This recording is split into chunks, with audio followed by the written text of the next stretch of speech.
The quiet drift, or drift happens as I like to call it. I was writing about this recently, and I mentioned it in the last video. And the quiet drift is something that very quietly creeps up on us, where we've drifted, we're on autopilot, we've drifted away from who we really are, or who we really want to be, or how we really want to live, or something like that. But it literally is cheeky bugger, it creeps up on us. It really does creep up on us. We've got a very piercing bird again. Lots of birds here. And it's autopilot. It's because of autopilot. You know, you've taken the job and you're still doing it, and you might have been promoted or going through the motions, or you know, the shift from one department to another, and you kind of go along with it because it's got an offer, a better condition, it's closer to home, it's slightly better pay, or whatever. I'm gonna have to talk loudly, I think. And you kind of go along with it, go along with the flow, you quietly drift along with it, and then one day you might think, I don't know, is this me? I mean, going back to the previous video, it might be, is this me? But you've just allowed yourself to kind of drift into it. Anyway, there's an analogy, I don't know if you've heard it, which is that, oh my gosh, which is about the frog in the boiling pan of water.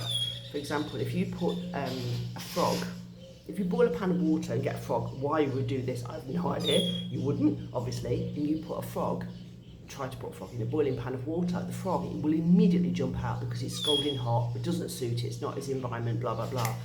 If you put a frog, and this is apparently true, not that I've ever tried it, in a pan of cold water, put the heat on low, and slowly, very, very slowly bring it to the boil, apparently it's been done, that the frog will boil to death.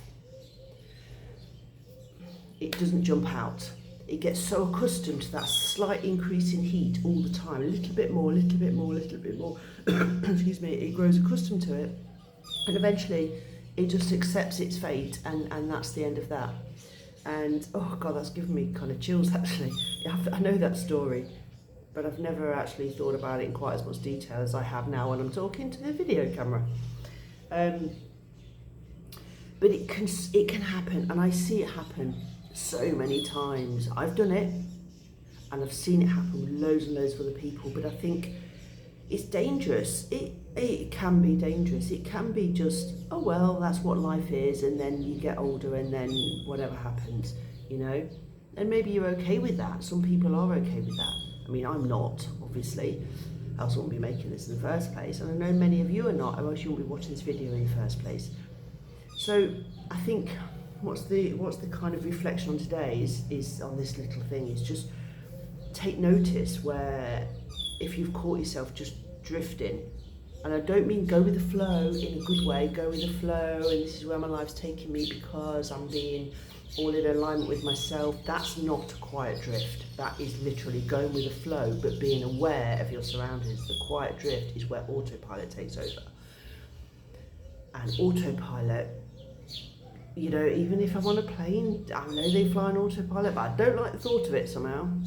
And you know, like these cruise controls on these huge like RVs, they have cruise control. I tried driving one once with cruise control on. Oh my gosh, no way, don't like it. Too scary. It's handing the control over to something else.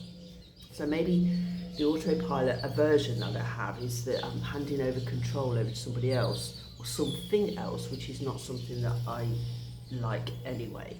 But so just notice these little areas in your life where, okay, I was going to end here, but okay, let's say for example, you know, like when people sneeze, we automatically say bless you.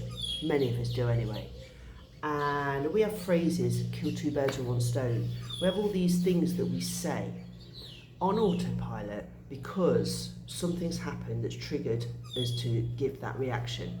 Because we've always done it, everybody we know has always done it, we hear it on the media, we hear it everywhere, so we do it too. Yeah, we didn't grow up learning to talk saying bless you, it's because we heard other people say it. So I think when I started questioning what was I saying with bless me, am I really blessing them? Not really. You know, they sneezed, great, brilliant, glad it's out, you know, whatever. So now I still find it hard though, but I don't say it. And you might think, what difference does it make? Let me tell you, a ton of difference. The teeny tiny things where you can just change the direction of your life can make a massive, massive difference. See the other video when I talk about the little things or the small things, whatever. So just learning to notice, you know what I mean? Notice when you say the little things on automatic pilot. Notice when you do the things on automatic pilot. So like driving the same way to work, driving the same way to a particular place, doing it the same way, get your maps up, get your direction set, get da-da-da-da-da-da. At one time we used to drive the same route through France, loads and loads of times, to not exactly the same town, but the same area, or to different places not far from there, or onward journeys. And after a while we decided, why are we using maps? We didn't, as in, you know, an app map. We never used to. We used to use a paper map. So we decided, we got the rough idea, we know where we're going, and what's the worst that can happen, for God's sake? We're in a car, we're all together, it's fine. So we just wrote down on a piece of paper, on a notebook, the towns that we needed to head for along the way, roughly in that not roughly in that direction. And all we did was follow the signpost, just to the next town, just to the next town, just to the next town. And as it turned out, we had such a good time. Okay, it meant we also didn't travel by toll roads, which was great. But also, by going town to town, when we got to the next town, we would then stop at a bakery, or we'd go to the action store. If you've never been to an action store in France, my gosh, you haven't lived. Go with some money in your pocket.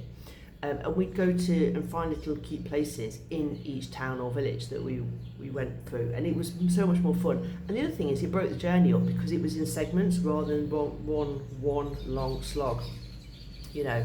And that's why we drifted into autopilot, into automatically getting in the car to go on a journey, whether we've done it before or not, whatever. Switching on the map app, setting our direction and just following it. You see what I mean? So rather than choosing, that's all it is. So yeah, we're on autopilot, fucking cheeky bugger.